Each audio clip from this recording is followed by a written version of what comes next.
représentant un tressage en osier et dont le sommet symbolise une fleur de lotus. La tour d'Al Ghazira est située sur l'île du même nom, située dans le quartier résidentiel de Zamalek au Caire.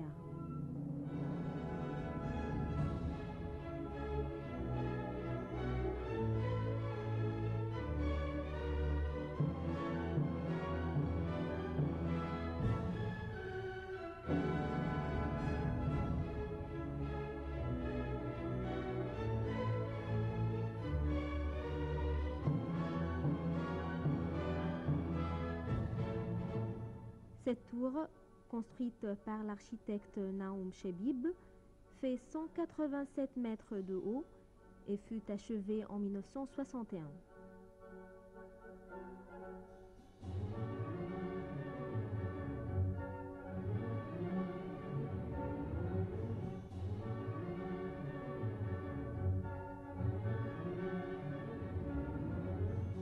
Au sommet, une salle de restaurant rotative qui effectue un tour complet en 20 minutes et permet une vue panoramique vers tous les horizons du Caire. On aperçoit ainsi, à l'ouest de l'autre côté du pont du 6 octobre sur le Nil, le musée égyptien.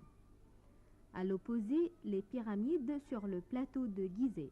Au pied nord de la tour, le club d'Al Ghazira avec piscine, terrain de tennis et terrain de football. À environ 300 mètres au sud de l'île, les bâtiments de l'Opéra du Caire, construits en 1988 avec un financement du Japon et inauguré en 1993. Bon, voilà, nous avons ici donc la tour du Caire, Borg El Ghazira. C'est un monument égyptien pur par excellence, construit par un ingénieur égyptien, Naoum Chebib. C'est un ingénieur qui a vécu donc entre 1915 et 85. Cet ingénieur, c'est un génie qui nous a fait des choses très importantes comme les plus grands, les gratte-ciel du Caire. Donc à partir de 54-58, on lui a demandé de faire un monument symbolisant l'Égypte. Et il a pensé de faire ce monument historique et panoramique, la tour du Caire. Cette tour du Caire fait une hauteur de 187 mètres de haut, dépasse la grande pyramide de 50 mètres. La grande pyramide a donc 147, a perdu 9 mètres, donc c'est 137 actuellement, donc il y a 50 mètres de différence entre ce monument et l'autre qui est considéré comme des 7 merveilles du monde. Nous avons ici donc un monument qui peut-être fera partie de ces merveilles du monde. C'est cette tour qui est couverte de morceaux de mosaïque de 8 millions de pièces. Donc l'ingénieur Naouma, il a fait d'autres choses, mais il nous a fait quand même ce monument en forme de panier tressé se terminant par une fleur de lotus, symbole de l'Égypte ancienne. L'ingénieur Naouma aussi, il nous avait fait le bâtiment de El Ahram. C'est un très grand ingénieur. Malheureusement, il nous a quittés dans les années 60 pour le Canada, et il était décédé au Canada en 85. Ce bâtiment, encore une fois, il était fait en béton, couvert de mosaïque, et l'entrée est faite par une pierre égyptienne, c'est le granit, tout couvert de granit, les marches aussi en granit. C'est une pierre égyptienne qui vient de la carrière d'Assouan. Oubliez de vous dire que ce monument était commandé à l'époque de Nasser, en 54. Le travail était interrompu entre 56-59 à cause de la guerre. Repris donc en 59 et terminé en 61, inauguré à l'époque de Nasser.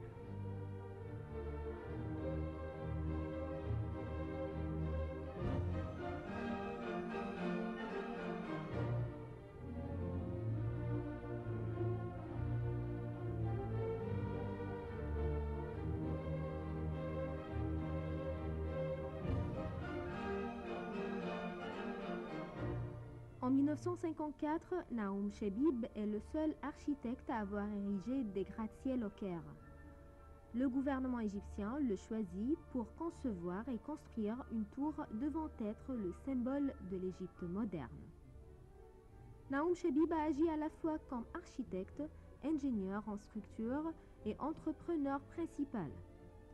Les travaux ont commencé en 1954, mais en raison de la crise du Suez, ils ont été interrompus pendant près de 3 ans, de 1956 à 1959. L'inauguration officielle de la tour a eu lieu le 11 avril 1961. D'une hauteur de 187 mètres et d'un diamètre de 14 mètres, la tour du Caire était à cette époque l'une des tours en béton armé les plus hautes au monde. La tour est située sur l'île de Gezira au centre du Caire. Ce monument touristique sert à la fois de tour d'observation et de tour de télécommunication.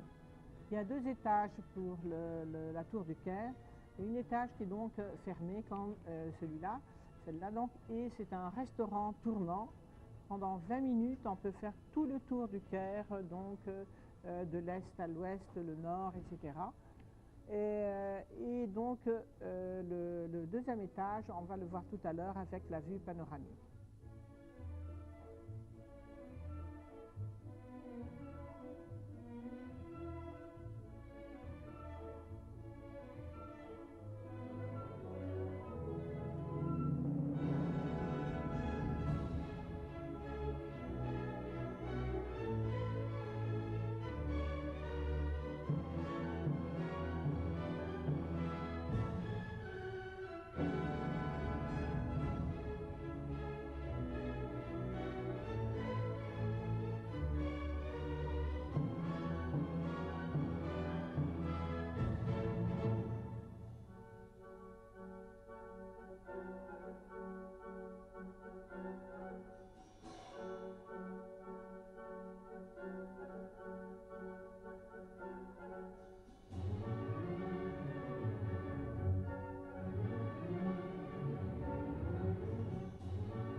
La tour du Caire se caractérise par la pureté et la simplicité de ses lignes, ainsi que par l'authenticité des matériaux bruts utilisés.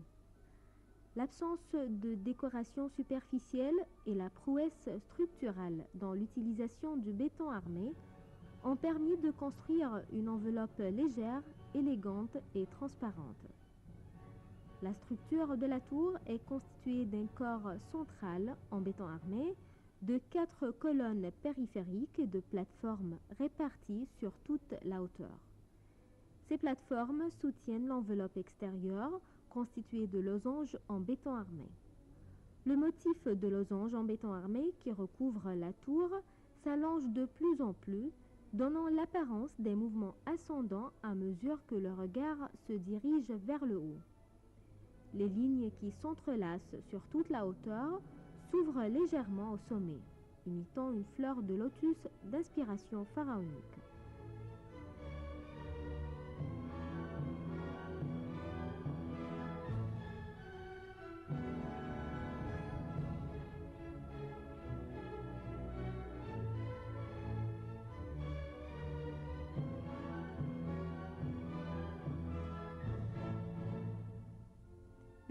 De petites mosaïques recouvrent les surfaces extérieures de la tour sur toute sa hauteur.